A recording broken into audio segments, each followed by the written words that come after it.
E 3 policiais, entre eles um delegado que foi responsável pela investigação da morte da adolescente Tainá Adriane da Silva, foram condenados pelo crime de tortura. A justiça entendeu que os policiais agrediram os suspeitos para que eles confessassem o crime. A decisão foi do juiz da primeira vara de Colombo, Hermes da Fonseca Neto.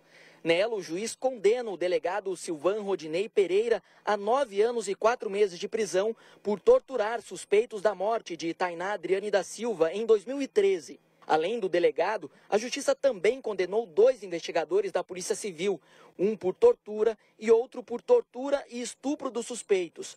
Outros 14 denunciados pelo Ministério Público não foram condenados pelo juiz. Efetivamente houve tortura contra aqueles 4 rapazes na delegacia do Alto Maracanã, em Colombo. A diferenciação entre pessoas condenadas e absolvidas diz respeito apenas à autoria, a existência de prova suficiente que demonstre a participação desse ou daquele policial. Mas o fato em si da tortura é inquestionável. Com a sentença, os 3 condenados perdem as funções e ficam proibidos de assumir cargos públicos.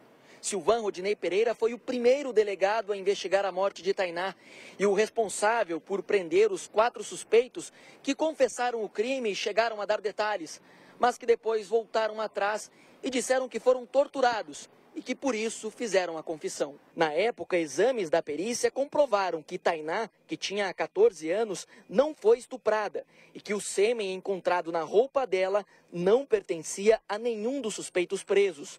O advogado de um dos policiais disse que o argumento usado para a condenação por tortura é frágil. A condenação está calcada basicamente na palavra dos 4 indivíduos. Então, é uma condenação que, ao ver da defesa, se mostra muito frágil e isso vai conduzir a defesa ao recurso, com certeza. Se esqueceu, durante todo o trâmite desse processo, a morte da adolescente Tainá.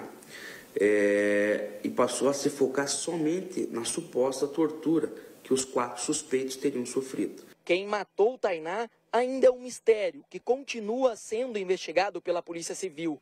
Para o Ministério Público, os casos de tortura prejudicaram o trabalho da polícia. Se foram eles ou se não foram eles, a partir do momento em que eles confessaram, entre aspas, essa autoria com base em tortura e apresentando versões contraditórias, versões que não batiam com provas periciais, por exemplo, tudo isso influencia negativamente na apuração da verdade.